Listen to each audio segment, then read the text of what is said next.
the it's like, my younger sister was born in that house, and so our house was is as old as my younger sister in some sense, and it was like our space. We could be ourselves, we could be free. um, we'd have a lot of fun with each other, and we'd also fight a lot with each other. And my mother was very fond of plants, so when they were demolishing, we saw the plants and the pots, they just crumbling down. And I think we had more than 500 pots in the house with plants in it. It would have been difficult for them to.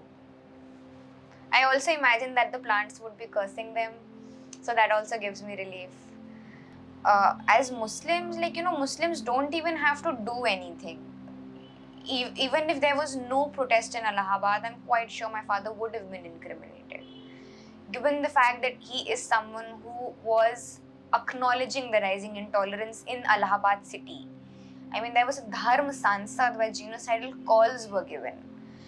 And this punishment, or this idea of deriving pleasure by punishing Muslims is very prevalent right now. And the Hindu supremacists derive, it's a fetish of theirs of sorts to see Muslim house crumbling, to see Muslims going to jail, to see Muslims being demonized and dehumanized on national television day in and day out, and that's their idea of fun.